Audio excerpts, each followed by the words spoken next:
Fangs Out 2 Blood Apocalypse, written and directed by Chris Schwab. And is this a sequel to the 2023 movie Fangs Out? Not really. I reviewed that movie a little while ago, and that was kind of a low budget horror comedy about people going to a vampire run plastic surgeon studio. This appears to have no connection to that movie whatsoever, and I suspect was made as a different movie, but just tied into Fangs Out after its production.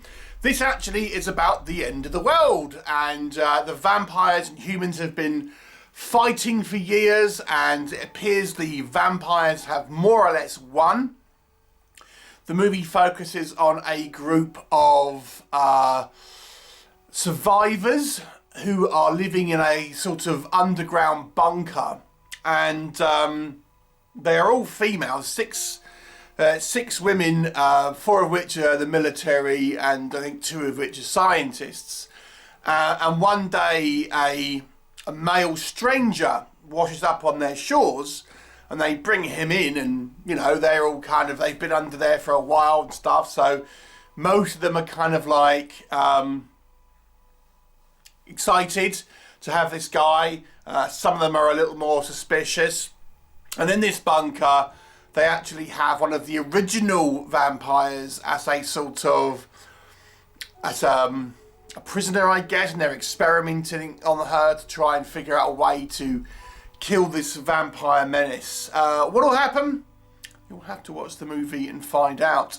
So, like the original Fangs Out, this is a very, very low budget, but unlike the original, this ambition of this movie is a lot bigger, having an end-of-the-world sort of scenario where the vampires have more or less, you know, wiped out humanity at this point, makes for a much bigger in scale movie, at least in the concept, although the movie is really a one-location film in this kind of bunker with a couple of external shots just here and there. So, you know, there's not a lot of end-of-the-world, you know, footage and stuff. We get a bit. But yeah, at least the concept of the story around it, you know, has some kind of stakes in it.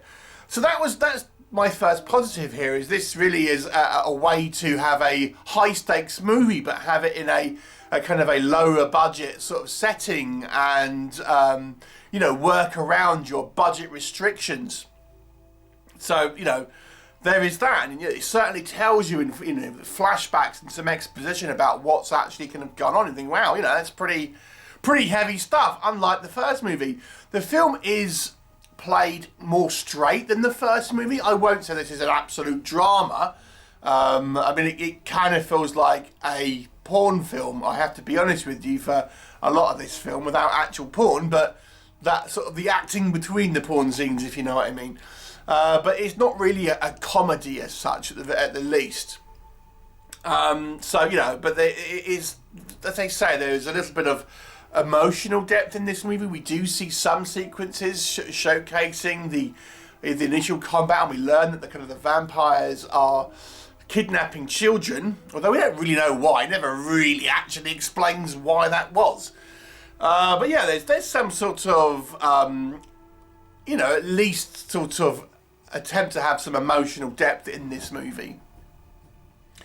The actual vampire stuff is relegated to the final act of the movie, the last third of this movie. And when we get there, you know, once we get there, it is kind of vampire mayhem. And if you like sort of titillation, although this movie doesn't really have any sort of nakedness in it, the setup, one guy walking into you know, an underground base filled with 6 women who haven't seen a man in, like, you know, 18 months. I mean, all your porn fantasies are right there for the taking, and these women are very keen to see this guy and stuff like that. And he sort of delivers that there's this, you know, this final nuclear assault, and that they're just awaiting this kind of nuclear winter to hit, and you know, they basically just got a party and stuff, and until this kind of final wave of death hits, and they're like, oh well, no, we may as well just party then. So it has that sort of male fantasy sort of vibe to it, if you see what I mean, without actually ever really going into anything explicit on screen.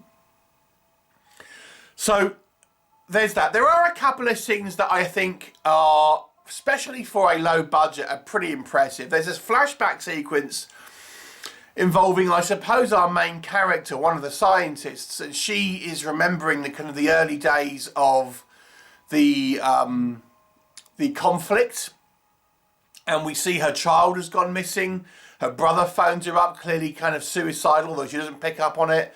And then we kind of see all these kind of fighter jets kind of flying overhead that are obviously scrambling to try and sort of deal with this menace. And it's, you know, it's a low budget movie. It looks like it's done in a sort of like that sequence is done in like a one take shot, and they've incorporated these kind of obviously CGI kind of jets and stuff. But it's for a low budget. I've got to say that sequence was pretty effective, and certainly the most grounded sequence in the movie. And that really, I think, has that whole scene is the kind of the real emotional weight of this movie. So that to me was the sort of the strongest part of the film. And you would be forgiven for thinking that if you were to watch that scene in isolation, you'd think it came from a higher budget movie. So let's talk about what doesn't work.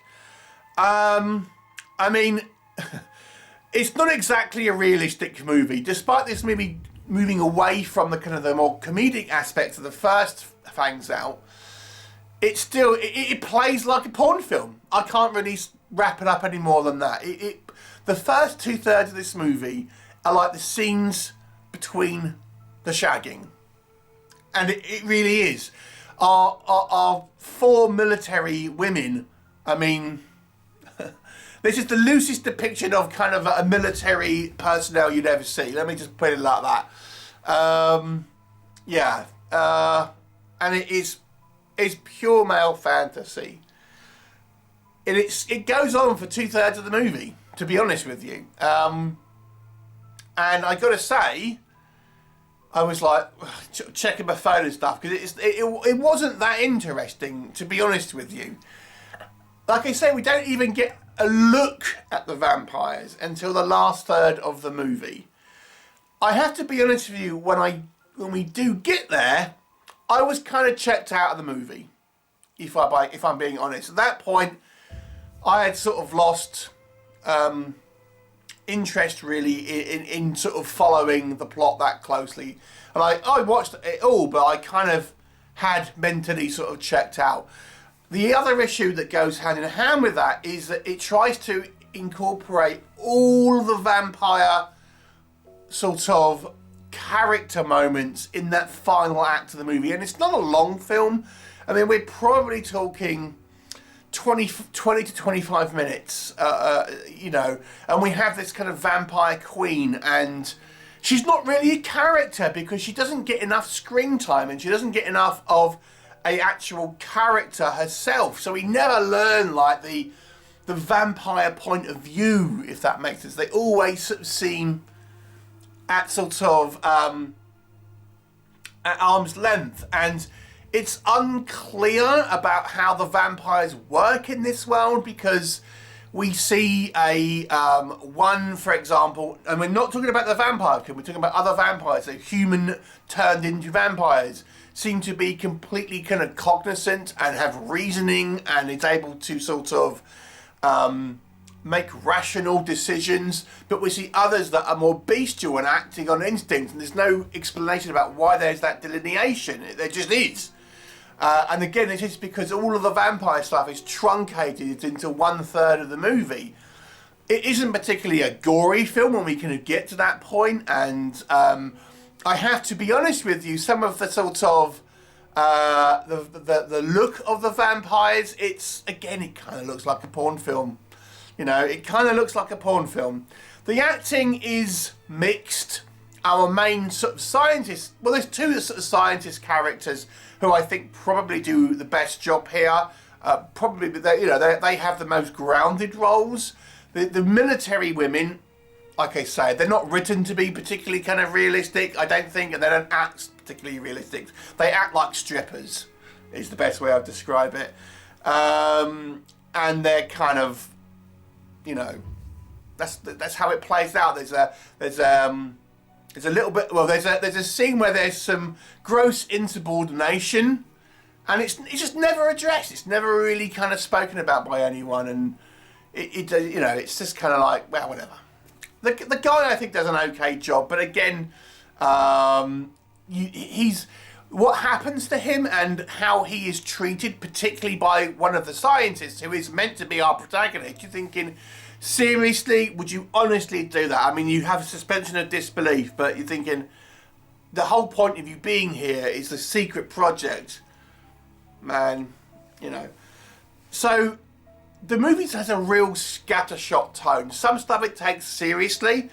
The flashback sequence where we see the beginning of the conflict. And then we kind of go into, like, porn parody sequences, minus the porn. And then we have this kind of, like, vampire chaos towards the end, but without really any narrative thread to it. So, to rank this one, I'll be honest with you, I was leaning at a 3 out of 10.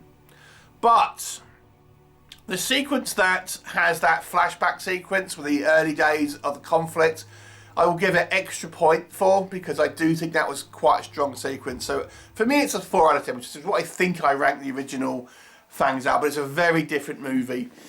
Have you seen it? What did you think? Leave me a comment and I'll look forward to seeing you next time.